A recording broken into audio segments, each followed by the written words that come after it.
Wander Wealthy Podcast, episode 213. Hello, my friends. Welcome back to another episode of the Wander Wealthy Podcast. If you're brand new here, a warm welcome to you. My name is Tess. I am the host of this show, the founder of Wander Wealthy, and I'm also a business coach for money coaches. I also happen to be a former money coach. And actually, I still am a money coach, but a majority of my time I spend now helping my fellow money coaches build their strong, scalable money coaching business. I help them bring it to the world. And for those who have already brought their businesses to the world but are frustrated with the results that they are getting or maybe not getting, I also help you too in really finding how to make sure that your business and your offering, what you are offering, is suitable for your ideal clients, or maybe figure out if your ideal clients are suitable for what you want to offer. And we find that perfect point where you can see that building a business doesn't have to be so hard. It certainly isn't easy, but it doesn't have to be so hard that you're just pulling your hair out and wondering, like, is this ever going to work?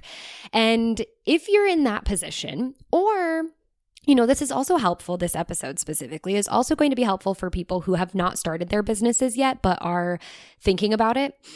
But mostly for those of you who might be a little bit frustrated with the results that you may or may not be getting in your coaching business, I really think this episode specifically is going to help you, because we're going to be talking about what to do when you're feeling super stuck in your financial coaching business. What to do when you feel like you're doing all the things and none of the things are working. What to do when you have no idea what you should really be focusing on and you feel a little bit lost, a little bit conflicted, a little bit confused, maybe even a little bit jaded about, all the online coaches, specifically business coaches, or the marketers who are teaching you all about how to do business and how they're showing you how easy it can be and how you just have to build this funnel, or you just have to invest in this program to learn how to do Instagram marketing, or you just have to build out an amazing product suite. And if you've done that and you're feeling like, this isn't working, this was supposed to be easy, it's not easy, what's going on here? I don't know what I'm supposed to be doing now. You're not alone. And I want to help.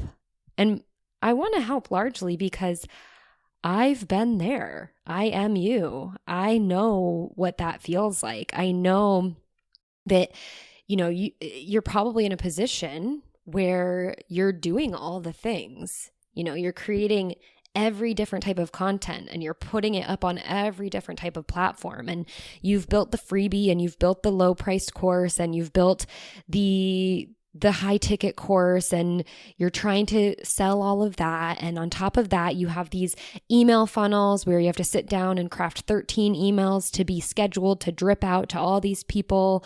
And you're like, I've done it all and it's not working, but they said, the people who I paid that said it was supposed to work, it's not. And so maybe there's just something wrong with me. And I can tell you, there's nothing wrong with you. You are certainly cut out to do this entrepreneurship thing. You are cut out to be a coach. We just have to do something that feels very counterintuitive, okay? A lot of the things that I teach, and if you've been listening to this podcast for a minute, you know this, that a lot of the things that I teach from the onset, they feel and they sound very counterintuitive, right? I'm all about niching and getting super specific with your niche, like only talking to a handful of people, right? And that feels like then you're going to be getting no clients. But it's counterintuitive because all of a sudden it works. And the same goes for this approach as well, right? If you are feeling stuck, especially, you're feeling like you're spinning your wheels and you're trying to do all the things, this is what I want you to do. I want you to stop. I know that feels scary because you're like, but if I stop, I'm not going to make any money. And I'm not saying quit, right? I'm not saying quit. Definitely don't do that. But I'm just saying stop and pause. And maybe like, whether this is going to be metaphorically or literally, just like take everything that you're doing and get it out on the table. Whether you have to get a huge whiteboard, don't go buy one. Just like, if you happen to have one, or get a bunch of printer paper and just put it all out on the table and jot down all the things that you have done in your business. Maybe we can, narrow it down to the last year or anything that is currently, if you have a website, like currently up on your website, like what are all the options that you're giving to your clients or your potential clients, basically your audience right now, if they're not paying you? What are all the options that you're giving to them? And what are all the things that you are having to spend your time on in your business? I just want you to get all of it out and put it out on the table. And then I want you to eliminate a majority of it. I was going to give you a percentage, but it really depends how, by each individual, how much you've really committed to. But I can tell you, if you feel stuck, like you don't know what you should be doing next, and you feel like you've invested a lot of time and energy in all these different things, and maybe even money too, in all these different things, and none of it is working, just push pause. And I invite you to do the counterintuitive thing, which is the slowing down in order to speed up, the cutting things away, trimming the fat in order for you to figure out what really works. So I used this example in a Wealthy Coach Blueprint call the other day. We were talking about how when you start a business, I think a majority of us, especially in modern times, especially when, there are so many businesses now online, my business included, that is established to help you learn how to start a business, right? And so my interest is to market to you to teach you how you can start a business. But so is Lucy, Instagram Lucy. No, I should make this better. Instagram Ivan. Okay, Instagram Ivan's interest is to teach you how to utilize Instagram for your business. And LinkedIn Lucy, her interest is to teach you how to utilize LinkedIn. And Email Marketing Emma, she wants to teach you about email marketing. And another business coach wants to teach you about, all the business, the entire approach for building a business as well. And Systems Sally, she wants to teach you how about build systems. And so when you enter the business space, there's all this noise and all these people, telling you all the different things you should be doing. So you start to do all of them because you really feel like you should. So you start to invest in all of these different solutions, or maybe you don't invest because, let's be real, we're all money coaches here. So we're probably all a little bit scrappy and we just like Google and YouTube our way to figuring it out. I know I did that a lot. Or maybe you listen to podcasts. I did that as well. But you get to work because you hear about all the things you need to have in your business in order for it to be successful, and in order for it to, be super easy and passive and just like, oh my gosh, you click a button, you put something up online, and all of a sudden you start making a bunch of money. Spoiler alert, that's not how it works. But you get into this position where you take it all on, and then what happens is you start to spin many plates all at one time, right? You set up your website, and now you need to maintain that website. So that's one plate spinning. And then you think, okay, well, I have a website. Now I need to have a social media presence. So I'm going to set up my Instagram account. So you start spinning that second plate. And then, well, if I have Instagram, I should probably also be on Facebook. So I'm going to set that up. And that one can, sometimes Instagram and Facebook, they can easily cross post. But in terms of engaging and getting involved, you have to be in both of those places. So that's definitely two separate plates. And then, but not just Facebook. It also needs to be, I need to have a blog. I need to make sure I'm blogging, or maybe it's a podcast, but I need to have some form of like content that I own that's not on a social media platform. So let me set that up and let me start spinning that plate. And then, in order for people to find my website and my blog, I need to start mastering SEO. So let me, figure out how to do that and let me start spinning that plate.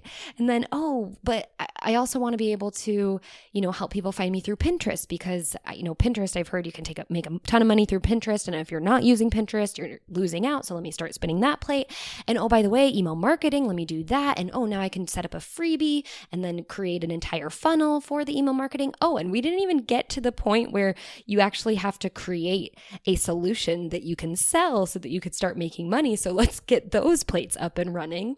And, if you follow the way that I did things from the very beginning, I thought I had to do it all. So I was also doing affiliate marketing and freelance writing and trying to do some sponsorships. And I wanted to do public speaking. How many plates do we have spinning at this point? I don't know, probably 20, 50, 100. But this is where people get stuck. And it's not because some of these things aren't effective. They definitely are, and they're definitely important. And you can definitely have, all these different tools and strategies and tactics. But where I see entrepreneurs, especially money coaches, getting stuck is they don't actually know what's working and what's not. And all that they do know is that they're tired and they're overwhelmed and they feel like they're at the end of their fuse in terms of what they have to offer, what they have to give, and almost like they feel so blinded by where they should really be spending their time. And the reason is because when you have very few plates to spin, you know what plates need attention. You know what plates are spinning on their own. You know what plates, you could put a little bit of more resources behind because they're working and they're bringing in the results that you're looking for, the clients, the money. And if there's a plate that typically works, but it needs some attention, you can give your time and attention to that. But when you have so many things that are meant to be support, kind of aspects of support for your business, when you have so many of these things set up, it pulls you away from what you really ultimately need to be paying attention to. So the other day I did a live and then I kind of talked about it on my story on Instagram, but neither of those things are there anymore because they're just a day-long thing. But I was talking about how entrepreneurs, the ones that are the most successful coaches that I see, and something that I notice when I am at my best, right? And so obviously this is something you can kind of go in and out of, but I notice when I'm at my best, and I notice the coaches who make it the furthest within my program and within their business, when we are at our best is when we're able to so succinctly identify what we need to be spending time on. And that thing, typically what we need to be spending time on, are the money makers in our business. The needle movers is what I like to call them, the revenue generating activities, and kind of dropping everything else, right? But when you have all these plates spinning, right? You have the email marketing and the Facebook and the Pinterest and the blog, and you have so many things going, the website, the SEO, and then the programs and the freebies. It's really hard to identify what is the revenue generating activity. And you think it would be easy because, all you have to do is gather the analytics and figure it out. But it almost is difficult because you don't have enough time, energy, or other resources to pump into all of these. Like, you're spreading yourself so thin that they don't even have enough to really get off the ground, right? If you had a much more focused and succinct kind of approach to what is the end goal, getting clients, making money, and then, serving your clients. But if you're having trouble with that, but you have all these other things spinning and you can't see how it can directly get you to bring in clients, bring in money, and then ultimately you go into delivery mode, then it's probably just too much. especially if you feel stuck, especially if you feel confused, overwhelmed, really unsure of what you should be spending your time on, what you should be investing in, then my best advice is to just let some of these plates fall to the ground and crash. And even though it feels like a step back, right? Because maybe you've invested time in some of this stuff to set it up and get it going, and now you're going to just like put the brakes on. It's going to be so much better for you and your business, okay? From the you perspective, you're going to get so much time and energy back. And that's the thing, is a lot of us think, oh, we only have so much time in the day, but you also only have so much energy, and energy management is almost far and away more important than time management, because I can get a lot done in a small amount of time, but like sometimes those things aren't that important. They don't really require that much energy, or they're things that aren't important and they take up a lot of energy, even though it might be a small amount of time. And then I have very little energy during a lot of time to really commit to getting what I need to get done. Case in point, today I did a terrible job at that, right? I wanted to basically utilize the entire day to batch record podcast episodes. Instead, we're at the tail end of a Wealthy Coach Blueprint cohort. And so I want to make sure I'm giving so much support and, really tying up any loose ends and making sure that these coaches are ready to go out into the world and build and scale their coaching business, start serving clients and seeing those life-changing results. And so I didn't respect the boundaries of my own calendar, and I just poured myself into our Slack channel and really supporting the coaches inside of the Wealthy Coach Blueprint group program. And it took up, it took up more time. And I will say that like it is equally as important in terms of priorities and like what's moving the needle in my business. That is still a needle mover, because happy clients create new clients through referrals and testimonials and all of that. So it is very, fairly equivalent. But when my intention is to block out the entire day for creation, and I can be, honest here and say that podcast, when it comes to recording the podcast, it can be very energetically draining because I pour so much into creating these episodes for you. I want to make sure that they're good. I want to make sure that they help you and they're impactful and you can take stuff away from them and really implement them in your business and see how it's going to change and get you results.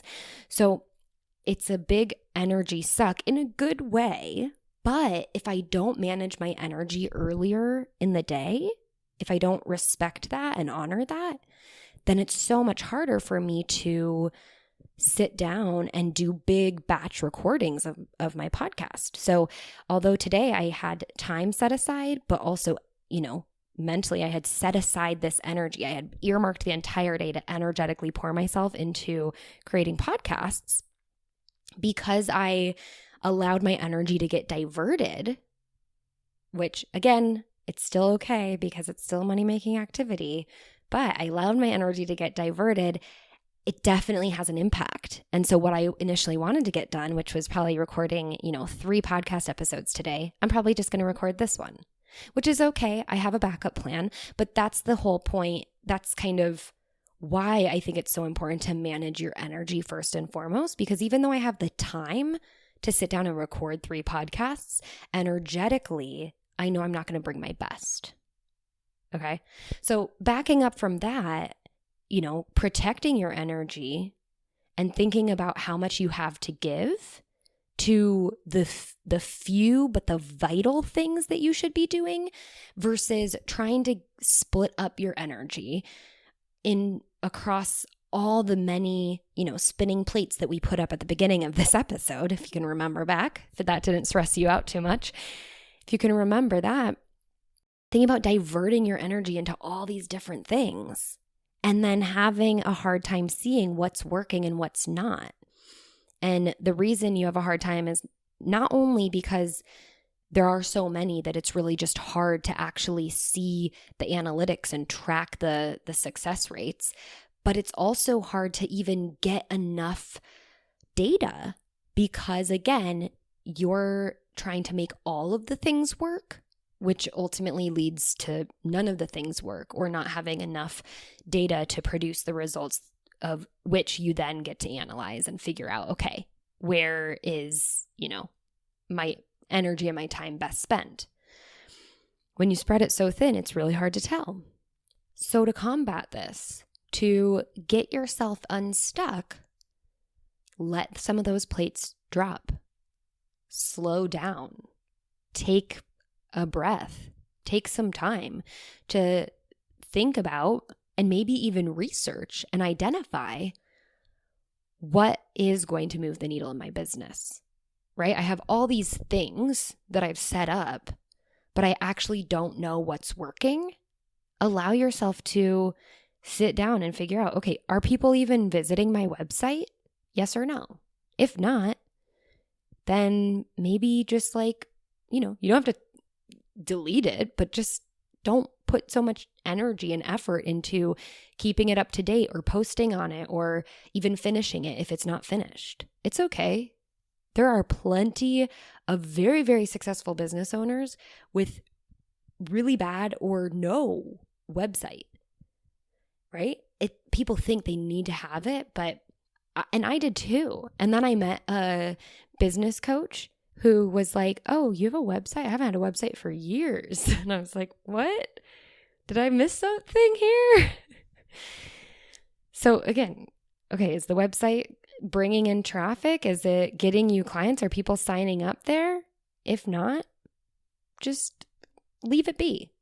No, you don't have to go and explain yourself, especially if you're changing things or if you're going from being a health coach to now a money coach. You don't have to make that update. Just figure out where people are hanging out, your ideal clients are hanging out, where you're gaining traction from your ideal clients, especially if you have all these things already set up.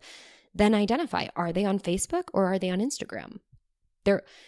Yes, they could be on both, but where are a majority of them hanging out? And then focus there. Or if you know that they're visiting your blog and you're getting a lot of traction there, then go to the blog and forget everything else. And then based on the blog, you can determine, okay, how do I get people to the blog, or how are they getting to the blog? Are they using search? Then maybe it's a good idea to keep going with the SEO. Or are they coming from Pinterest? Because remember, you had that set up too. If they're coming from Pinterest, then pour your time and effort into that versus SEO, right? Or if they really are coming from a social media platform, what's cool about a lot of the social media platforms is you can just turn your social media presence into a micro blog. You don't necessarily need more than 1,500 characters. Is that how many characters it is? Maybe it's 1,500 words. Honestly, I can't remember. But you don't necessarily need more than that to get your point across and to allow people to see that you are an authority in the space, that you can relate and empathize with their situation, and that you have a solution for what it is that they're looking to, solve. A solution for what they're looking to solve, a solution to their problem, a solution to their pain point, a solution to their goals that they're having trouble achieving on their own. You can do that in many, many, many different formats on social media. But again, if you're going to go there, if that's where people are hanging out, if they're not hanging out on Pinterest and then landing on your blog, if they're not hanging out on Google and then landing on your blog, then they're probably hanging out on social media, and maybe we just bring all of the content there because on one platform you have it all. If you're not getting people to sign up for your freebie or your email list, then don't worry about it, right? Figure out and focus on what's working and allow yourself to go all in on that.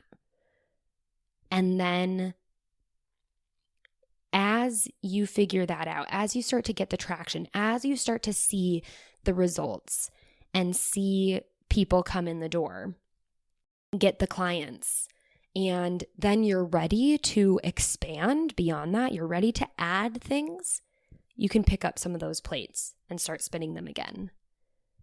But it's so much harder to figure out what's working and refine something when you have all the plates still spinning. And I know it feels counterintuitive because you basically have to like close some doors to allow more traffic to come in, but the traffic just comes into a more concentrated space. And that is so much better for you. It's so much easier for your business. And you will see more results that way. Stop spreading yourself so thin, slow down to speed up, and let some of those plates drop. So that's what I wanted to share today. I hope it resonates. I hope it helps you, especially if you're feeling stuck, overwhelmed, not knowing what to do next. And if you need more guidance, if you're ready to, kind of pull things down to the studs and build your business in a way that feels a lot more effective, a lot more high leveraged, a business that focuses on the vital few things you should be doing instead of the trivial many, then I invite you to check out my program, which is a 12-week business building program for money coaches, new money coaches, or established but feeling frustrated with their results. It is the Wealthy Coach Blueprint, and we are going to be opening group enrollment in June, actually mid-May through mid-June, and kicking things off near mid-June. So we've moved, here's a life update. We've moved our wedding to next June now, so we can do a summer Wealthy Coach Blueprint period. And I am so excited that it's going to be happening. And people who get to enroll first are those who are on the wait list. So if you want to jump on the wait list, head to wanderwealthy.com/apply to jump on the wait list for the next round of the Wealthy Coach Blueprint group cohort.